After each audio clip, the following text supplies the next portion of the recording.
이스라엘 백성들이 들어가야 될 가나안 땅은 역사가 매우 깊은 땅입니다.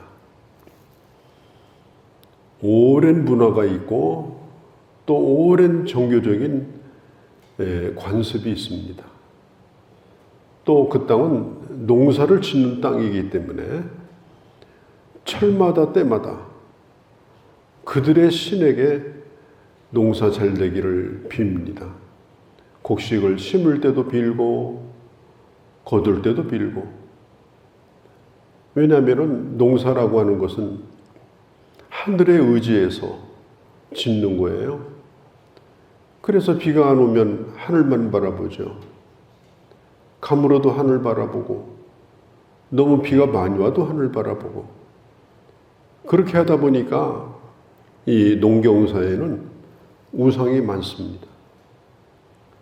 자, 지금 이스라엘 백성들이 그렇게 고생해서 오랫동안 기다렸던 그 땅이 바로 그런 땅이에요. 완전히 비어있는 땅이 아닙니다. 이미 뭔가가 다 자리 잡고 있고, 또 이스라엘 백성들은 농사를 짓던 사람들이 아닙니다. 농사도 큰 기술입니다. 오랜 전통, 또 경험, 노하우가 있습니다. 언제 심어야 될지, 어떻게 가꿔야 될지, 거둬야 될지, 이런 것들은 한두 가지가 아니에요. 이제 그런 것들에 대해서 충분히 배우고 경험을 해야 농사를 지을 수 있어요. 그것도 자기가 살던 땅도 아니고 전혀 다른 땅에 가서 이제 농사를 짓고 살아야 되는데 이게 얼마나 어려운 일이겠습니까? 이제 그러다 보니까 지금 하나님께서 큰 걱정을 하고 있는 게 뭐냐? 지금 반복해서 하시는 말씀이 있어요. 반복해서. 그 땅에 가서 그 땅에 영향을 받지 말라. 그 땅에 들어가서 그 땅을 정복하고 나서 정착해서 살 때 그 땅에 영향을 받지 말라. 특별히 우상을 섬기지 말라. 우상을. 계속해서 이 얘기를 하신 것입니다. 비를 내리는 것도 우상의 뜻이 아니고 하나님이 내려주셔야 되는 거고, 또 자연재해도 하나님의 뜻 가운데, 재난도 하나님의 뜻 가운데 오기도 하고 가기도 하는 건데, 하나님을 의지해서 특별히 이 가나안 땅은 이른 비와 늦은 비가 오는 땅 아닙니까? 대체적으로 이 가나안 땅도 땅이 그렇게 좋지 않아요. 그리고 아열대 지방이고, 그리고 비가 많지 않아요. 1년 내내 오는 비가 우리나라 장마철에 하루 동안 오는 비 정도밖에 안 됩니다. 그래서 이 가나안 땅은 이 물 관리가 아주 중요합니다. 때를 잘 맞추는 게 중요하고, 그러니까 그런 주권을 누가 가지고 있냐? 그 주권은 우상이 가지고 있는 것이 아니라 하나님이시다. 이걸 한시라도 잊지 말라. 왜 가나안 땅에 들어오게 하셨는가? 그 이유가 뭔가? 어떤 문화를 만들려고 하는 건가? 이스라엘 백성들의 그 정체성, 이런 것을 잃어버리지 말라 하는 겁니다. 자, 우리가 구원을 받았다, 예수 믿고 구원받았다 이렇게 말할 때 구원받았다고 하는 말의 뜻에는 구별시켜 주셨다 이런 뜻이 있습니다. 구별시켜 주셨다. 그러니까 세상으로부터, 죄로부터 구원받은 거예요. 또 교회도 마찬가지예요. 교회도 이 세상으로부터 구별시킨 것이 교회입니다. 이 에클레시아라고 하는 말도 불러내어서 구별시켰다. 그러니까 교회도 구별된 것이요, 구원도 구별된 거예요. 자, 그러면 구별된 것이 없으면은 이것은 구원받은 하나님의 백성의 삶을 살지 못하는 것이다. 자, 그래서 오늘도 이제 그 땅에 들어가면 어떻게 해야 되는가?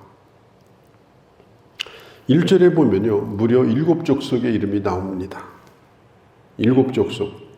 오래도록 그 자리에 자리 잡고 있는 헷 족속으로 시작해가지고 여부수 족속까지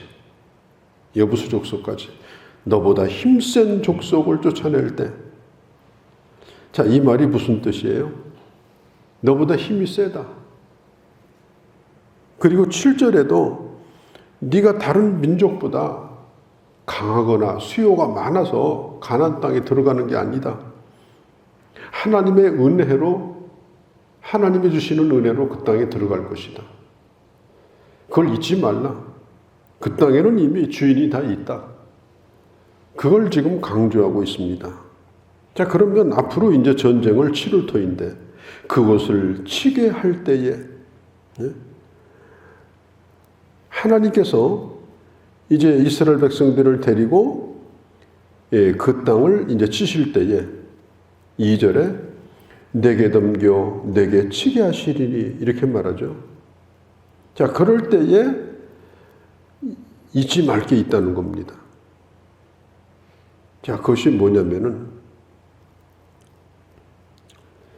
어떤 경우에도 이 동맹을 맺지 말라. 동맹을. 왜냐하면 이 가나안 정복 전쟁은 진멸 전쟁입니다. 진멸. 완전히 진멸시키는 전쟁이에요. 자, 동맹을 맺게 되면은 진멸시키는데 지장이 있습니다. 또 그곳의 아들들이나 그곳의 딸들과 결혼시키지 말라. 그곳에 있는 아들들을 사위로 받아들이든지 그곳에 있는 딸들을 며느리로 받아들이든지 그렇게 하지 말라. 왜냐? 그렇게 하게 되면은 결국은 혈연 관계가 맺어지기 때문에 이 결혼제도라고 하는 것은 동맹을 맺는 것과 똑같습니다. 동맹을 맺는 것. 결혼해서 한 사람이 들어오는 것은 그가 과거에 가지고 있던 종교, 문화, 또 그와 관계된 모든 사람들, 이런 것까지 다 수용을 해야 되는 거예요. 개인의 문제가 아니고. 자, 그렇기 때문에 그들과 혼인도 하지 말라. 혼인도 하지 말라. 자, 우리가 성경 고린도후서 6장 14절에 보면 그런 말씀들이 아주 잘 나와 있습니다.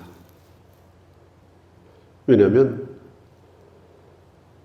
자, 결혼을 해가지고 이제 불신자는 신자를 계속 흔들어야 될 겁니다. 왜 교회 나가느냐, 왜 이렇게 하냐, 왜 저렇게 하냐, 계속 흔들 겁니다. 자, 흔들어서 흔들리지 않는 자가 없습니다. 그러니까 책상 위에 올라가가지고 밑에 있는 사람을 끌어내리는 게 쉽지, 끌어올리는 건 정말 쉬운 일이 아닙니다. 끌어올릴 수도 있어요. 그런데 얼마나 많은 고난과 고통이 오는지 모릅니다. 그리고 매우 오랜 동안 지속됩니다. 오히려 끌려 내려가기가 훨씬 더 쉬워요. 평생토록 영향을 받으면서 신앙생활에 지장을 받습니다. 자, 그렇기 때문에 그 가나안 땅에 들어가서 혈연 관계를 맺지 말라. 너의 동족들과 여호와 하나님을 아는 사람들과 혈연 관계를 맺어라. 그렇게 그걸 강조하고 있습니다. 그러니까 고린도전서 15장 33절에 보면은 사도 바울이 부활에 대해서 얘기하면서 오늘 세상 사람들은 누구냐? 세상이 전부인 사람이다. 그들은 부활이 없어요. 그들은 하나님의 나라에 대한 생각이 없어요. 오로지 이 세상이에요. 오로지 이 세상. 예, 땅에 코를 박고 오로지 땅 냄새만 맡고 땅에서 주는 것 주워 먹고 그리고 그걸로만 배를 채우고 거기에 모든 걸 걸고 사는 사람하고 하늘에 속한 사람하고 하늘의 것을 바라보고 하늘의 소망을 바라보고 사는 사람은 방향이 달라요. 방향이. 바라보는 방향이 달라요. 먹는 게 달라요. 그러다 보니까 이게 결국은 하나님의 백성의 정체성을 잃어버리기가 참 쉽다. 그래서 그렇게 하지 말라. 그래서 고린도전서 15장에 보면은 너의 선한 행실을 더럽히기가 쉽기 때문에 부활을 믿는 자는 믿지 않는 자를 멍에를 메고 같이 가는 것은 대단히 위험한 일이다 라고 말하고 있습니다. 우리는 신앙생활을 하지만 누군가에게 영향을 받고 삽니다. 하나님에게만 영향을 받는 게 아니에요. 주변에 있는 사람들하고 영향을 받아요. 또 영향을 주기도 합니다. 또 내가 다른 사람에게 영향을 주기도 해요. 그래서 주변에 누가 있는가 하는 것이 대단히 중요하고 어떤 문화에 지금 내가 접촉하고 있는가 하는 것도 중요한 것입니다. 자, 6절에 보면 성민이라 너는 하나님의 성민이라 그리고 하나님의 기업으로 택하신 자다. 그러니까 하나님의 소중한 재산이다 그런 뜻이에요. 기업이라는 말은 하나님의 재산. 그러니까 하나님에게 있어서 아주 소중한 재산이 뭐냐? 하나님의 백성이에요. 우리도 우리 재산을 소중히 여기죠. 하나님도 우리에 대해서 똑같습니다. 확실하게 하나님의 소유를 삼기를 원하고 확실하게 하나님의 뜻대로 사용되기를 원하고 확실하게 하나님에게 소속이 되어서 살기를 원해요. 하나님의 부르심의 뜻이 있어요. 우리가 베드로전서 2장 9절 10절에 보면 우리가 누구냐? 우리는 바로 하나님의 택하신 족속이다. 하나님의 택하신 족속이다. 하나님의 거룩한 나라다. 하나님의 소유된 백성이다. 그 다음에 하나님의 왕같은 제사장이다. 이 어마어마한 직책을 우리에게 주신 거예요. 그래서 흑암의 나라에서 빛의 나라로 우리를 건져주셨다. 흑암의 나라에서 빛의 나라로 우리를 건져주신 이유는 이 직책을 잘 사용해서 하나님의 아름다운 덕을 이 세상에 선전하기 위해서, 드러내기 위해서다. 하나님의 덕을 드러내기 위해서 우리를 그와 같이 구별해 주셨다. 내가 누구인가를 잃어버리지 말라. 가나안 땅에 들어가는 이유는 잘 먹고 잘 살기 위해서 들어가는 것이 아니다. 가나안 땅에 더 좋은 문화를 경험하기 위해서 들어가는 게 아니다. 네? 그게 애굽에서 건져내는 목적도 아니고 또 광야에서 하나님의 백성들을 40년씩이나 먹여주신 이유가 아니다. 하나님을 왕으로 삼고 하나님의 말씀을 헌법으로 삼고 그리고 하나님의 백성들이 사는 제사장의 나라. 제사장의 나라. 그래서 하나님 어떤 분인가를 이 세상에 드러내는 나라. 그런 나라로 삼고자 이스라엘 백성들에게 가나안 땅을 주셨다고 말씀하십니다.